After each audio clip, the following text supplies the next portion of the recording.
भूगोल के अंतर्गत अगर किसी चीज को सर्वप्रथम देखा जाए तो वह है ब्रह्मांड, क्योंकि ब्रह्मांड को जाने बगैर भूगोल को पढ़ना असल में सही नहीं होता है।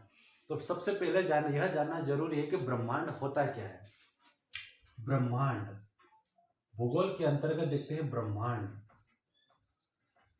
ब्रह्मांड आखिर ब्रह्मांड होता क्या है। जैसे मनुष्य बना और मनुष्य बनने के बाद कई सभ्यताएं बनी। सभ्यताएं बनने के बाद में व्यक्ति में विकास हुआ और विकास के बाद में वह वैज्ञानिक तौर पर सोचने लगा।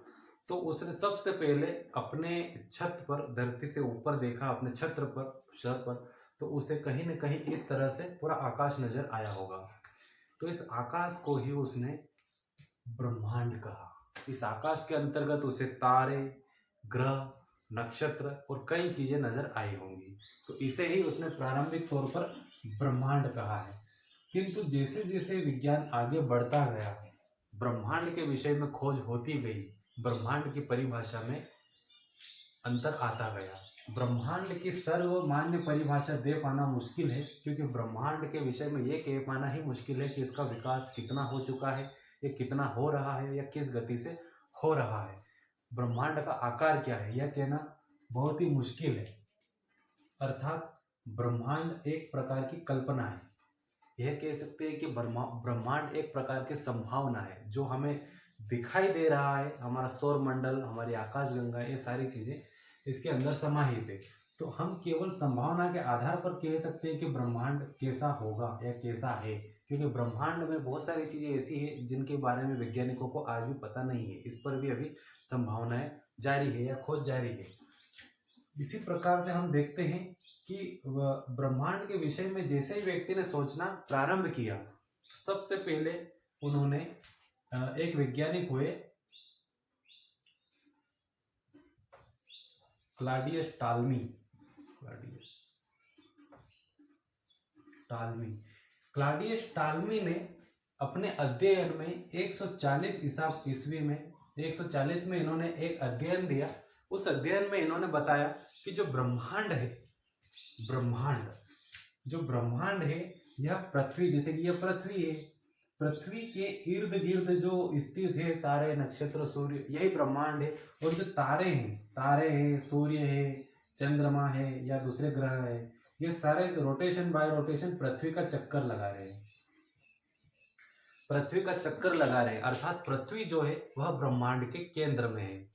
यह अवधारणा इन्होंने दी। इस अवधारणा को कहा गया ब्रह्मांड। इसे कॉस्मोस कहते हैं, कॉस्मोस ब्रह्मांड।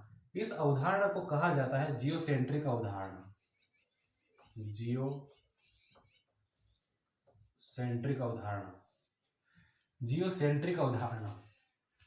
जियोसेंट्रिक अवधारणा के तहत ब्रह्मांड का केंद्र पृथ्वी है और सारे ग्रह, नक्षत्र, सूर्य सभी पृथ्वी के चक्कर लगा रहे हैं। यह अवधारणा 140 ईस्वी से लेकर 1543 तक चलती रही। 1543 ईस्वी के पूर्व तक चलती रही, या इसके पूर्व तक चलती रही। 1543 में एक वैज्ञानिक हुए। यह वैज्ञानिक जो थे ये मिस्र यूनान के वैज्ञानिक थे। वहीं एक और खगोलविद हुए 1543 में, कापरनिकस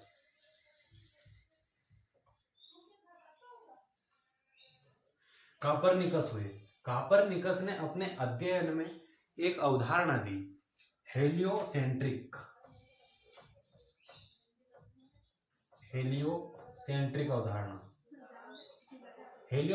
अवधारणा। इस अवधारणा के तहत ये जो क्रम है, जैसे कि पृथ्वी जो है वह केंद्र में है और बाकी सूर्य और सभी चीजें इसके आसपास घूम रहे हैं, इस अवधारणा को परिवर्तित कर दिया गया और हेलियोसेंट्रिक अवधारणा के तहत बताया गया कि जो सूर्य है पृथ्वी की बजाय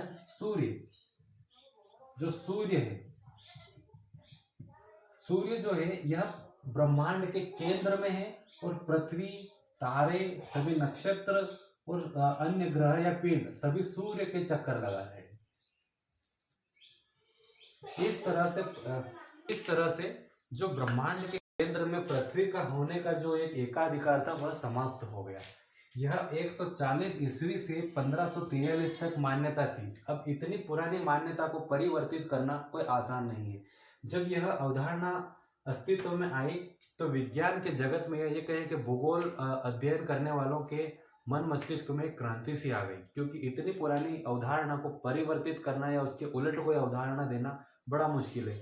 तो जब अध्ययन होने लगा, अध्ययन के क्षेत्र में आमूलचूल परिवर्तन हुआ, तो लोग और अध्ययन करने लगे और खोज करने लगे, इस अवधारणा के विषय में और भी जानने लगे, बहुत कुछ जानने लगे, जानने की उत्सुकता रखने लगे। भूगोल के क्षेत्र में कई खोजें होने लगी, अध्ययन होने लगे, और इन अध्ययनों की आगे की जो दशा और दिशा थी वही बदल गई, क्योंकि इतनी पुरानी जो अवधारणा थी उसे बदल पाना आसान नहीं था, उसे स्वीकार कर पाना आसान नहीं था, क्योंकि हम धरती पर खड़े हैं और हमें सूर्य जो है वो उदय होता है और अस्त होता है, हमें चक्कर लगाते हुए दिखता है, और इसी दौर में कोई कह दे कि भाई पृथ्वी जो है वो खुद सूर्य के चक्कर लगा रही है, तो ये कहीं ना कहीं हजम करने वाली बात नहीं होती है कि पृथ्वी सूर्य के चक्कर लगा रही है।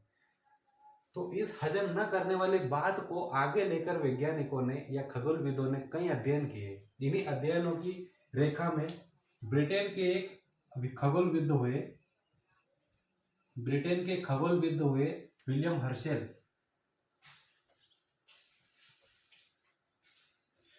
विलियम हर्शेल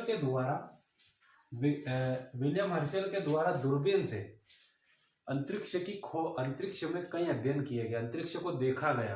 तो उन्होंने पाया 1805 में उन्होंने पाया कि जो हमारा सौर मंडल है, मुख्यतः जो सूर्य है, सूर्य भी ब्रह्मांड का केंद्र नहीं है, सूर्य भी ब्रह्मांड का केंद्र नहीं है। हमारा सूर्य जो है, हमारा सूर्य और उसका सौर मंडल हमारी जो आकाश गंगा है उसका एक अंश मात्र है और उसके एक कोने पर स्थित है। आगे चलकर इसी अवधारणा के क्रम में एडविन पी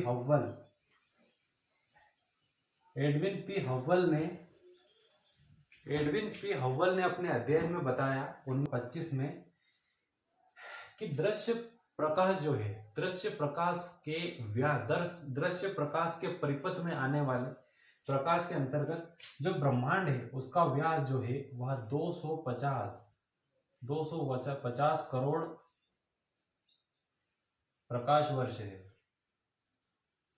अर्थात वह ब्रह्मांड या वे तत्व या पिंड जो कि कहीं ना कहीं प्रकाश में है या उन्हें देखा जा सकता हो, ऐसी चीजें 250 करोड़ प्रकाश वर्ष व्यास में ब्रह्मांड का आकार हम देख सकते हैं। लेकिन यह भी केवल एक अवधारणा थी, यह भी केवल वहां तक ही सीमित है जहां तक हम देख पाते हैं। असल में ब्रह्मांड का जो आकार है वो इससे भी परे है, ब्रह्मांड का आकार इससे भी परे है। इस तरह से आगे अध्ययन होते गए और ब्रह्मांड के विषय में कई जानकारियां जुटाई गई। इन ब्रह्मांड के आयु और ब्रह्मांड के उत्पत्ति के विषय में कई प्रयोग किए गए, इनमें कई सिद्धांत दिए गए, जिनमें से मुख्यतः 3 सिद्धांत हुए। जैसे कि एक सिद्धांत 3 सिद्धांत मुख्य है, बिग बैंग, साम्यावस्था और दोलन सिद्धांत। इस प्रकार से 3 सिद्धांत दिए गए। इनमें से जो मुख्यतः जो बिग बैंग थ्योरी है, इसे ब्रह्मांड की उत्पत्ति या ब्रह्मांड के विकास का या ब्रह्मांड के निर्माण का आधार माना जा सकता है। तो बिग बैंग थ्योरी को साबित करने के लिए बिग बैंग थ्योरी जॉर्ज लेमेंतर ने दी थी। इसे जॉर्ज लेमेंतर द्वारा इसका प्रतिपादन किया गया है। बिग बैंग थ्योरी के तहत ऐसा माना जाता है कि ब्रह्मांड 15 करोड़ वर्ष पूर्व ब्रह्मांड का निर्माण हुआ है। और ब्रह्मांड का निर्माण कैसे हुआ है? तो कई छोटे छोटे कण हैं, कई छोटे छोटे कणों में, अप्रकाशित कणों के अंदर एक विशाल विस्फोट हुआ और उस विस्फोट से कई कण बिखरे और चमकदार कणों को बिखरने से वे आगे चलकर बिखरे और आगे चलकर उनमें एक रूपता आने लगी और वो जमने लगे। आपस में पास पास आने लगे। इस तरह से हमारी जो आकाश गंगाएं हैं, हमारी आकाश गंगाओं का निर्माण होने लगा। ऐसा ऐसा ही विस्फोट आगे चलकर विस्फोटों की ये जो क्रम था, यह चलता गया। इससे हमारे सौरमंडल,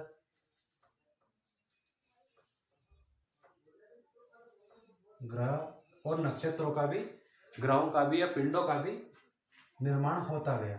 इस प्रकार से बिग बैंग थ्योरी के तहत ब्रह्मांड के निर्माण की परिकल्पना की गई है। यह उसे आधार माना जाता है। जैसा कि हब्बल द्वारा बताया गया है कि दृश्य प्रकाश के पथ में आने वाले ब्रह्मांड का जो व्यास है वह 250 प्रकाश वर्ष करोड़ है। अर्थात हमारी आकाश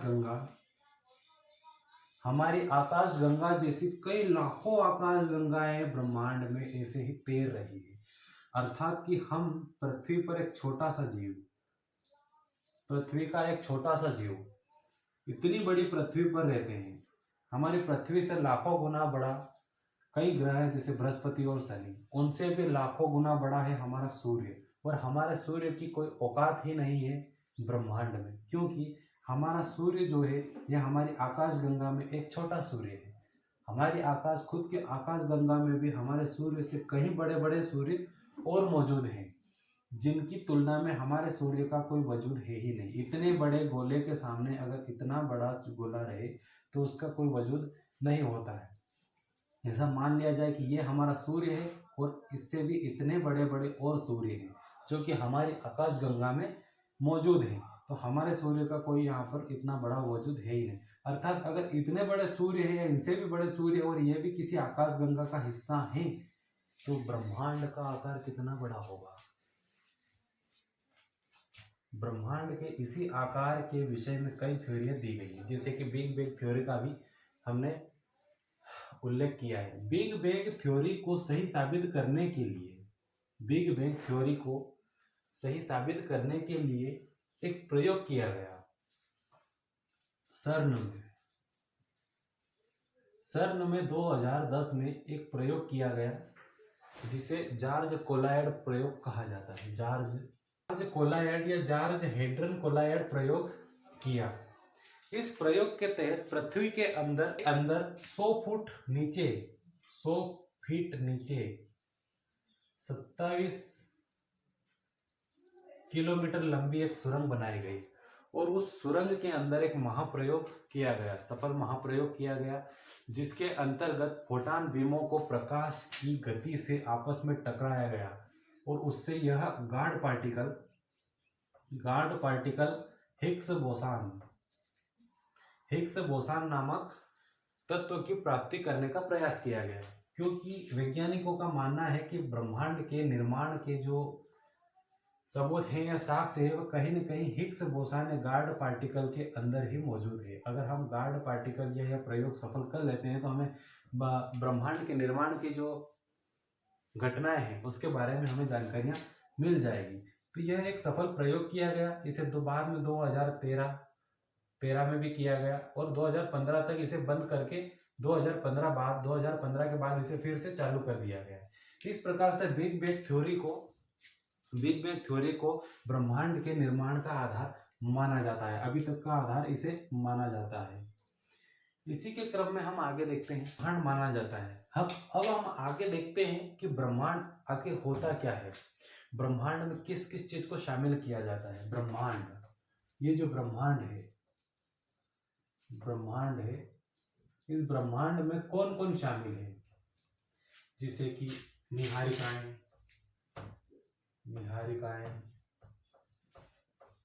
आकाश गंगाएं,